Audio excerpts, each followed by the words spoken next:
It's very easy to say, I'm gonna do the right thing, I'm gonna be a good person, but come under oppression, come into poverty, come into watching your daughter starve, come into watching your other daughter be killed, come to watching your sons being buried and people mocking, come to those states watching the people who are with you, who trust you, believe in you, love you, would die for you, and you watch them get severed and killed and persecuted. Then try doing the right thing.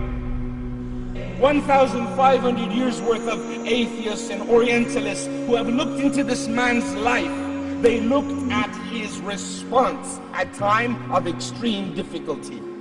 Who was he really? He is a mercy to mankind. He passes no man except that he would smile.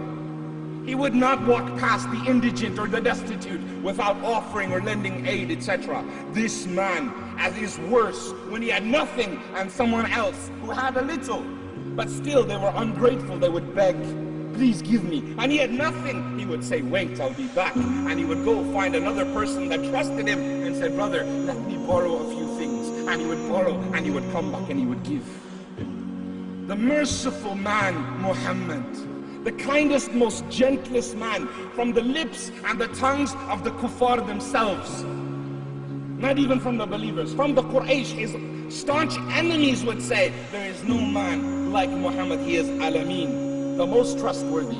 Though we hate him, we want to kill him, they would say, they would bring their wealth to him and say, watch over this for me this month, I'm going away, I'll be back. I don't trust anyone else.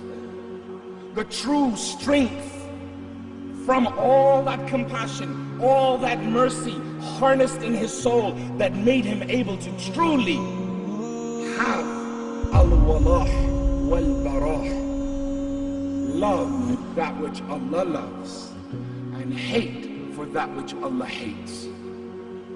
This man, when needed to, when it was a must, he took them down, he beat them down, he defeated them when he needed to, without hesitation. He drew his sword, he drew his dagger, he fought with whatever he had, and he would not hesitate. And he would send them back to Allah. He was no weakling, he was no wimp, he was no coward, he was not afraid. This man was a warrior. Muhammad transformed armies of Arabia to his successors. So his successors after could use them to defeat the armies of Persia, the armies of Byzantium, and establish the heartland, the empire of Islam, al-Khilafah.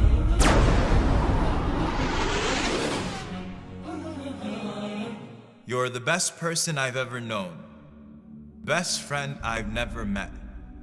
Your sincerity to me is blinding, enough to completely canvas the world with drapes that read respect, honor, love, protect, while creating a window for me to zoom in on the important things, but those are the things that I forget or neglect.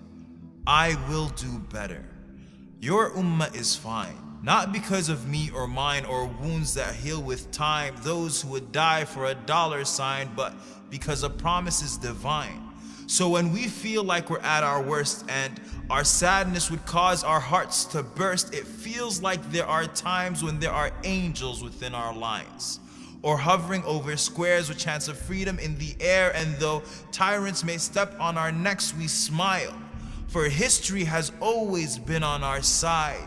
Yours is an ummah that simply does not die. I am sorry for my weakness, for every time I've been ashamed of your name and asked someone to call me Mo, for not knowing enough about you to defend you when they drew cartoons or accused you with the most heinous of accusations, for not getting over my distaste of reading and waiting for Hollywood to put you on the big screen so I could know something about you. As if Steven Spielberg or Mel Gibson or Johnny Depp would somehow be able to recreate the twinkle in your eye or a beautiful bead of sweat as it scaffolds on your forehead, frantically fighting gravity, not wanting to fall off your body. I keep thinking of seeing you. And if you would smile at me, the thought gives me goosebumps. You told me to meet you at the pool. So on that day, I hope and pray that I will see you through the crowd, that no angels barricade me as I sprint at breakneck speed. I hope you recognize it's me. I will crowd the companions to get access to your vision. I will obey my thirst by quenching it from your hands. So until that day, I will pray. I will stand and I will pray as if my feet are holding the earth from splitting. If I make it, I cry at the thought of seeing you. For I know the words that I used to read from books with all too thin pages will do no justice to your voice, your scent, your touch, your face. My messenger of Allah has always existed between the curves and dots of the Arabic alphabet, so Muhammad ibn Abdullah in 3D, and whatever other dimensions the hereafter brings with it will be an overboard of senses. I will fall in love with your shadow, and will tell Ali that his description did not do justice. Tell my mother Aisha of how we heard her story of how you passed away between her chin and her chest, over and over and over again, and it made us cry every single time. For we never suffered any disaster that was greater than what we suffered before our souls merged with flesh, of entering an earth that was without you. Does the sky even recognize us anymore? And I will sit in the shade of your smile and will ask you your story directly from your mouth as we sip on salsabil ice cold, and will be terribly embarrassed if you ask me for mine, 'cause I never did anything right other than loving you. And then, if you let me, I would love for a hug.